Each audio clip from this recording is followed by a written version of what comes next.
Un jeune couple emménage dans son nouvel appartement, alors que Rob, le mari, apporte quelques cartons dans la maison. Sa femme, Gail, lui parle d'un vieux réfrigérateur génial dans le coin que le propriétaire a laissé derrière lui. Rob trouve cela fascinant, notant que le moteur est au-dessus plutôt qu'en dessous comme les réfrigérateurs de nos jours. Puis l'air chaud monte, il commente que cela n'a pas de sens de placer le moteur en dessous, permettant ainsi à l'air chaud qu'il produit de monter dans le réfrigérateur. Cependant, Gail y prête à peine attention et elle accepte simplement ce que dit Rob. Elle sort alors une bouteille de vin et demande à son mari s'il veut boire. Rob est excité et ouvre le vieux réfrigérateur pour prendre de la glace. Cependant, le congélateur est rempli de givre, mais il parvient quand même à récupérer un petit glaçon. Le couple porte ensuite un bref toast à leur nouvelle vie commune. Avant que Rob puisse prendre une gorgée de son verre, il remarque quelque chose à l'intérieur de la glace. Il le sort du verre et le montre à Gail, lui demandant de confirmer ce qu'il y a à l'intérieur du glaçon. Gail regarde de plus près et est aussi surprise que son mari. Voulant confirmer ce qu'elle a vu, Gail attrape une loupe pour inspecter de près le glaçon. Étonnamment, à l'intérieur se trouve un mammouth miniature avec des lances dans le corps. Gail se demande s'il y a d'autres choses de ce genre dans le congélateur, alors elle l'ouvre. Elle sort rapidement les déchets à l'intérieur et est choquée par ce qu'elle voit. Sur ce,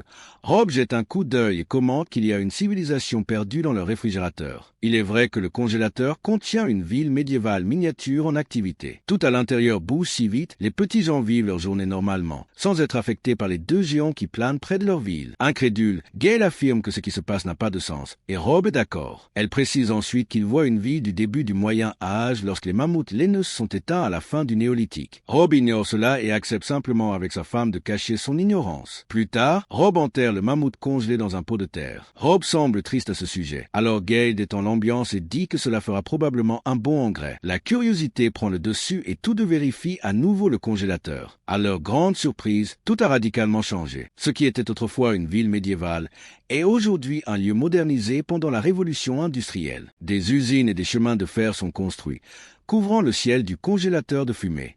Le couple note qu'ils ne sont partis que depuis 10 minutes, mais des décennies se sont déjà écoulées pour les personnages miniatures. Avec cela, Gail théorise que le temps se déplace différemment à l'intérieur du congélateur. Alors qu'ils assistent à la révolution industrielle à grande vitesse, Rob est déçu d'avoir raté la période de la Renaissance. Il remarque deux hommes miniatures assis près d'un bâtiment en construction et se demande si les gens les perçoivent comme des dieux. Cependant, les hommes se moquent d'eux, les considérant comme des visages étranges dans le ciel qui regardent la ville. Un homme dit même qu'il en a assez de voir le brocoli coincé dans les dents de Gail. Quelques secondes plus tard, des bâtiments modernisés sont érigés. Rob remarque des objets qui volent et Gail les identifie comme des avions. À mesure que de plus en plus de gratte-ciel sont construits, Gail pense que les gens miniatures ont atteint l'époque actuelle. Rob le confirme lorsqu'il voit un magasin Starbucks et commente que le café apparaît vraiment partout. À ce moment-là, il remarque quelque chose de bizarre.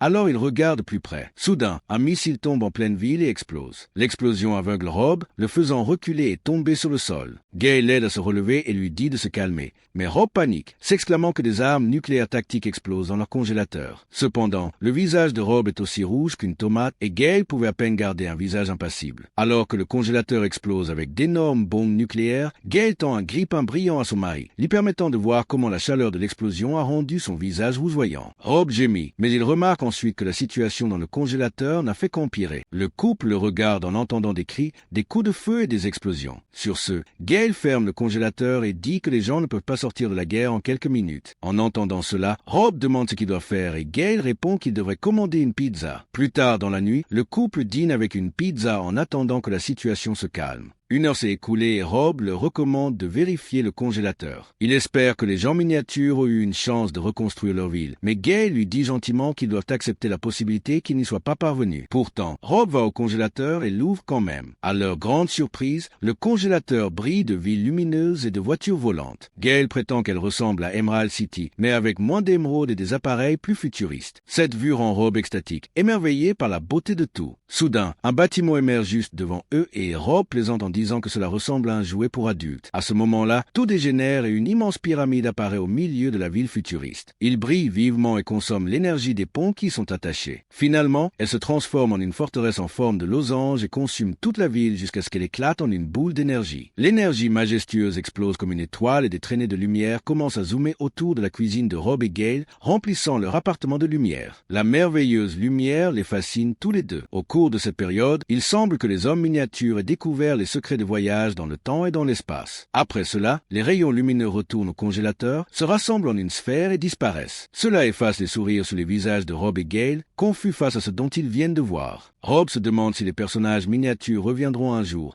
mais Gail pense que c'est peu probable. Pour cette raison, Rob débranche tristement la prise du réfrigérateur, comme s'il acceptait que ces petites personnes ne reviendront jamais. Sachant que Rob est devenu friand des personnages miniatures, Gail le serre dans ses bras pour le réconforter. Elle ferme ensuite le congélateur, décidant de mettre un terme à sa journée. Le lendemain, Rob verse leur tasse de café et entend une à Gail. Sans se dire un mot, tous deux s'interrogent sur la civilisation miniature dans leur congélateur. Avec le moindre espoir que les personnages miniatures soient encore en vie, ils ouvrent à nouveau le congélateur et découvrent une brume froide qui s'en échappe bien qu'il soit débranché. À l'intérieur, ils assistent à une autre période glaciaire où des sapiens primitifs consomment la carcasse d'un puissant brachiosaure. Il semble que la vie dans le congélateur ait repris et qu'elle soit désormais revenue à l'ère des dinosaures. À ce moment-là, un rugissement alerte les sapiens de l'arrivée du Tyrannosaure Rex. Le sapiens court comme s'il était pris entre les dents du dinosaure. Le dernier sapiens dégringole alors que le T-Rex se rapproche, se précipitant pour le tuer. Beaucoup prétendent que le congélateur est comme un univers de poche qui montre comment la vie évolue au point de quitter la réalité. Certains peuvent penser que le congélateur a marqué la fin de leur monde, mais cela pourrait aussi signifier que les humains miniatures ont trouvé une dimension différente dans laquelle vivre. On ne sait pas combien de fois ce processus de vie s'est produit dans l'ancien congélateur ou s'il se déroule toujours de la même manière. Les propriétaires précédents ont peut-être vu la vie s'épanouir et mourir à plusieurs reprises pour finalement s'enlacer, laissant ainsi derrière eux l'extraordinaire congélateur.